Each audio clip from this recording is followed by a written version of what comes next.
दतिया वाले पीताम्बरा पीठ वाले श्री स्वामी जी महाराज की जय।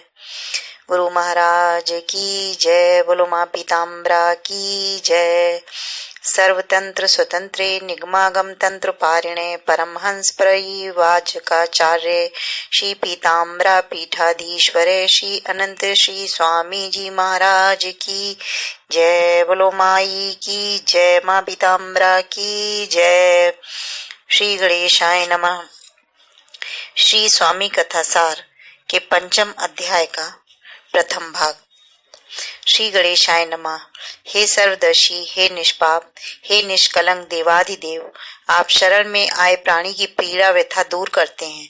सब कुछ भूल सच्चा नाता साध कर राह से एक एक शूल मिटा देते हैं।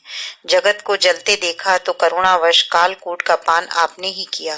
दीनहीन श्रद्धा युक्त भक्त हृदय आपको सर्वाधिक प्रिय हैं। हे प्रभु, दुराशय मनुष्य की शुद्धि विद्यालय शास्त्राध्ययन दान तप योग यज्ञ अर्चना क्रिया अनुष्ठान आदि से उस प्रकार नहीं होती जिस प्रकार भक्तगण के सत्संग से होती है। संसार सागर को पार करने के लिए पुरुषोत्तम श्री भगवान की लीला कथा श्रवण से भिन्न अन्य कोई नाव नहीं है। अर्जुन तो आपका सखा और राजा था, बड़े बड़ों का ध्यान रखते ही हैं, लेकिन गरीब गडकरी को नवाजने में आपने क्षण भर भी देर नहीं की। ग्वालियर राज्य की राजमाता श्रीमती विजयराजे सिंधिया ने आश्रम में 2 कमरों और एक बरामदे वाला मकान स्वयं के रहने के लिए बनवाया तथा सदाशिव गडकरी नाम के एक रिटायर्ड सैनिक को चौकीदार रख दिया। आश्रम में स्थान मिलने से मानो गडकरी के हाथ बहुत बड़ी संपत्ति लग गई हो। वह संतों को मानने वाला और उनकी सेवा करने की लालसा रखने वाला व्यक्ति था। राज परिवार पर जैसी कृपा नहीं हुई वैसी आपकी कृपा इस भक्त सेवक पर हुई। आपकी कृपा जिस पर हुई उसके लिए उससे बड़ी कृपा अन्य किसी पर भी नहीं हुई। हे श्याम सुंदर, भक्त गडकरी का बड़ा लड़का आगरा छावनी में छाताधारी सैनिक था और प्रायः आश्रम पे अपने पिता एवं आपके दर्शनों को आया करता था। एक दिन वह आश्रम आया, तब आपने उसे एक रुद्राक्ष का मनका दिया और कहा, इसे अपने गले में पहन लो और इसे कभी उतारना नहीं। उसने वैसा ही किया। एक दिन भूलवश उसने रुद्राक्ष को गले से उतार कर रख दिया और हवाई सायरन सुनकर जल्दी में रुद्राक्ष पहनना भूलकर हवाई पट्टी पर चला गया, जहां पर बहुत सैनिक हवाई कूद का अभ्यास करने हेतु हवाई उड़ान के लिए खड़े थे। उसे अचानक ख्याल आया कि रुद्राक्ष खूंटी पर टंगा रह गया है। उसने अपने अधिकारी से गिड़गिड़ा कर प्रार्थना की कि वह अगली उड़ान में कूदेगा। जरूरी सामान कमरे में खुला छूट गया है, कहीं चोरी न हो जाए। अफसर अधिकारी ने बात मान ली। वह अभी कमरे में पहुंचकर रुद्राक्ष पहन ही पाया था कि बाहर हवाई पट्टी पर बड़े भयानक धमाके की आवाज हुई। जिस हवाई जहाज में उसे जाना था उसमें आग लग गई और उसके टुकड़े टुकड़े हो गए थे। वायुयान में सवार कई सैनिक मारे गए। रुद्राक्ष के कारण उसका पुत्र बच गया। एक बार फिर वही लड़का हवाई जहाज से आगरा क्षेत्र में कूदने के बाद हवाई छतरी में हवा के अधिक दबाव के कारण मीलों दूर उड़ता चला गया और लापता हो गया। आकाश में ही 2 दिन बीत गए। सेना द्वारा उसकी खोज की जाती रही। उन दिनों भक्तगणों के आग्रह पर श्री प्रभु चिकित्सा हेतु दिल्ली में थे। उस लड़के की पैराशूट मीलों दूर जाकर जमीन की ओर उतरने लगी।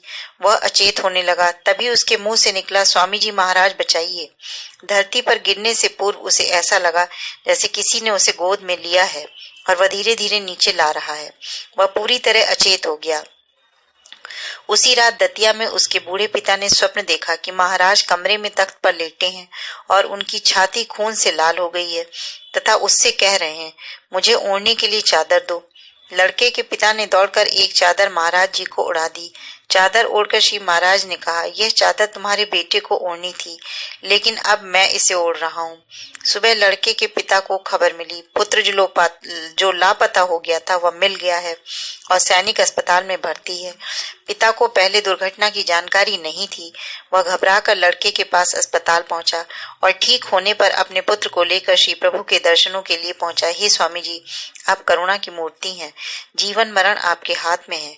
आपने मेरे पुत्र की रक्षा उसी प्रकार की है जैसे आपने द्वापर में गज की पुकार सुनकर उसकी ग्राह से तत्क्षण ही रक्षा की थी। हे कृपा निधान, मेरे पुत्र को आपने जीवन दान दिया है। इसके लिए हम आपसे कभी भी उऋण नहीं हो सकते। भक्त आनंद को मोक्ष में नहीं बल्कि आपकी इस करुणामयी लीलाओं में छुपा मानता है। हे स्वामी, आपकी करुणा और दया भी अपने मालिक की आज्ञाओं को देखकर चकित और स्तब्ध हो जाती है। वे अपना ऐसा दयालु मालिक पाकर अपने ऊपर गर्व करती हैं। ब्रह्मा जी विनम्रता पूर्वक हाथ जोड़कर प्रार्थना करते हैं कि भक्त आपके और आप भक्तों के हैं। आप भक्त लोग मेरे विधान के बाहर हैं, अतः भक्त लोग मेरे विधान के बाहर हैं। मुझे अपने भक्तों से दूर ही रखें, क्योंकि मुझे भय है कि आपके भक्तों के प्रति मुझसे यदि कोई भूल हो गई तो मैं दंड का भागी हो जाऊंगा। कर्मों की गति आपको छोड़कर कोई नहीं जानता। आप स्वयं विधि हैं, निवृत्तात्मा हैं और परम शिव हैं।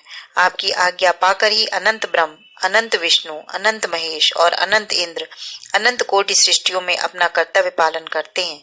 आप करुणा के महासिंधु हैं, जिसकी कोई था नहीं है, जिसमें लाखों करोड़ों ब्रह्मा, विष्णु और महेश बुदबुदों की तरह उत्पन्न होते हैं और विलीन हो जाते हैं। फरिश्ते भी जहाँ का पता नहीं जानते, वहाँ का पता आपके कृपा कटाक्ष से आपका भक्त एक पल में प्राप्त करने में समर्थ हो जाता है। वह भक्त पास में हो या दूर, देश में हो या विदेश में, उस पर आपकी कृपा समान रूप से देश काल के बंधन को तोड़कर बहती है। असल में आप पहले से ही हर जगह व्याप्त हैं।